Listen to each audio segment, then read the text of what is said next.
فرمایا گیا کہ سعودی عرب میں ایک قبرستان جو پچھلے 30 سالوں سے بند پڑا تھا، آخرکار گورنمنٹ نے اس قبرستان کی زمین کو برابر کرنے کا فیصلہ کیا۔ سعودی عرب کی ایک کمپنی کو اس کام کا کانٹریکٹ دے دیا گیا۔ کمپنی نے بہت جلد ڈھیر سارے مزدوروں اور بڑی بڑی مشینریز کے ذریعے کام کا آغاز کر دیا۔ قبرستان میں جہاں کہیں زمین کو کھودا جا رہا تھا، وہاں انسانی جسموں کے ڈھانچے، بوسیدہ ہڈیاں نکل رہی تھی۔ لوگ تیزی کے ساتھ اپنا کام کر رہے تھے۔ ایک صبح جب مزدور ایک مقام پر کھدائی کا کام کر رہے تھے تو اچانک انہیں اس جگہ سے تیز خوشبو آنے لگی۔ اس خوشبو کے آتے ہی مزدوروں نے اپنا کام روک دیا، یہ سوچ کر کہ ہم نے اب سے پہلے جہاں کہیں بھی کھدائی کی وہاں سے بوسیدہ ہڈیاں نکلی، ہڈیوں کے ٹکڑے نکلے اور ساتھ ہی زمین سے بدبو آ رہی تھی، لیکن یہ کون سی زمین ہے کہ جہاں سے خوشبو آتی ہے؟ آخرکار انہوں نے اپنے آفیسرز کو اطلاع کی۔ آفیسرز نے اس بات کی خبر کمپنی میں کی۔ کمپنی کے لوگ اس مقام پر حاضر ہوئے، ان تمام نے اس جگہ کا جائزہ لیا۔ وہاں آس پڑوس کے گاؤں والے بھی جمع ہو گئے۔ فرمایا گیا کہ جب ان تمام کی موجودگی میں دوبارہ اس جگہ کو کھودا گیا تو جیسے جیسے زمین کو کھود رہے تھے وہاں کی مٹی گیلی تھی اور مٹی سے تیز خوشبو آتی تھی۔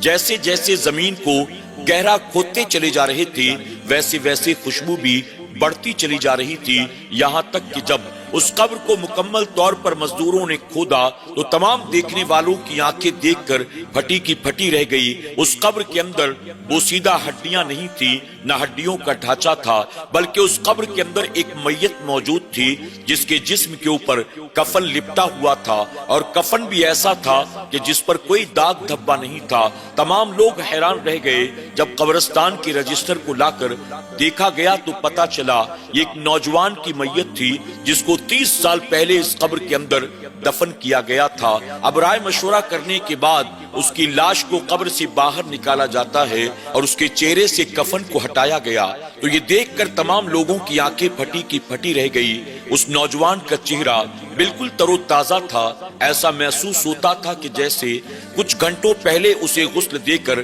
کفن میں لپیٹ کر قبر میں اتارا گیا ہو۔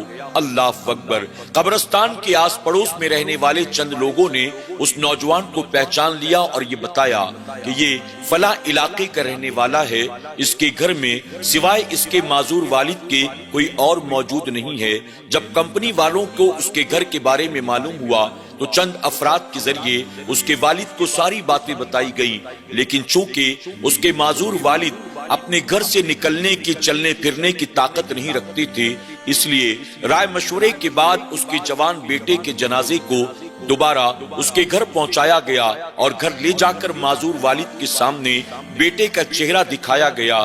جب معذور والد نے اپنے بیٹے کے چہرے کو دیکھا تو زاروں قطار رونے لگا اور روتے روتے کہنے لگا، میرے بیٹے کا جنازہ 30 سال پہلے اسی حالت میں یہاں سے نکلا تھا اور آج اللہ تبارک تعالیٰ کی قدرت کہ 30 سال کے بعد دوبارہ میرے بیٹے کا جنازہ گھر واپس آیا ہے اور میں اپنے ماتھے کی نگاہوں سے اپنے بیٹے کے چہرے کو دیکھتا ہوں۔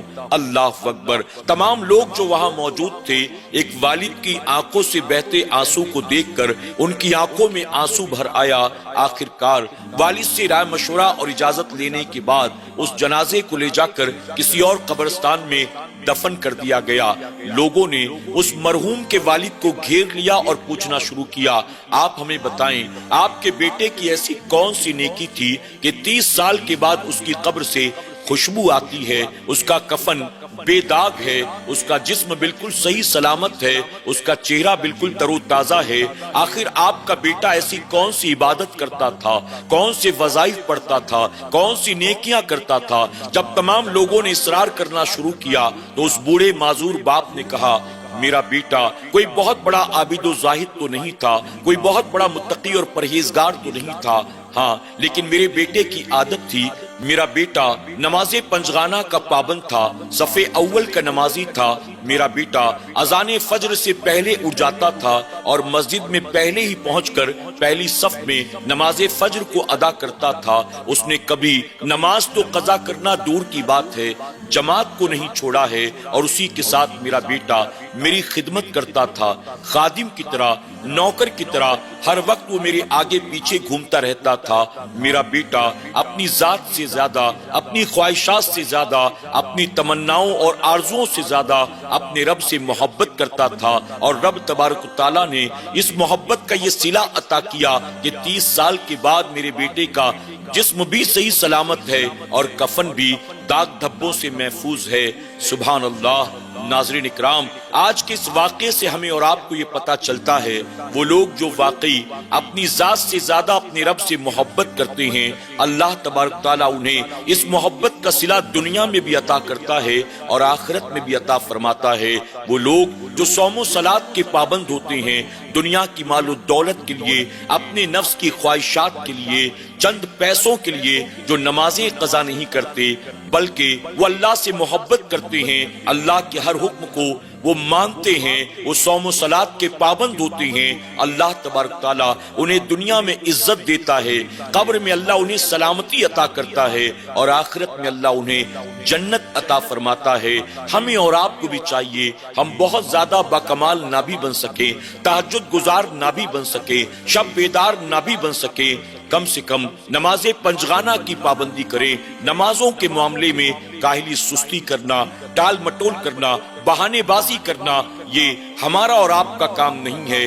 ہمیں اور آپ کو چاہیے ہم اللہ کی بارگاہ میں سجدہ ریز ہو جائیں، اپنی پیشانی کو رب کے حضور خم کر دیں۔ میں ذمہ داری کے ساتھ کہتا ہوں ہم نمازوں کے پابند ہو جائیں، اللہ تبارک تعالیٰ تمام مشکلات کو دور فرما دے گا، اللہ رزق میں برکت عطا کرے گا، اللہ چہرے کو نور عطا فرمائے گا، اللہ قبر میں ہماری اور آپ کی حفاظت فرمائے گا، اور اللہ تبارک تعالیٰ قیامت کے دن بے حساب و کتاب ہمیں اور آپ کو جنت عطا کرے گا۔ اللہ رب العزت کی بارگاہ میں دعا ہے میرا کریم ہمیں اور آپ کو ایسے واقعات سے سبق حاصل کرنے، نمازوں کے معاملے میں کاہلی اور سستی ٹال مٹول سے بچنے، اپنی تمام نمازوں کو ان کے وقتوں پر ادا کرنے، اور اللہ کے پیارے محبوب صلی اللہ علیہ وسلم کی پیاری پیاری آنکھوں کو ٹھنڈک پہنچانے کی توفیق عطا فرمائے۔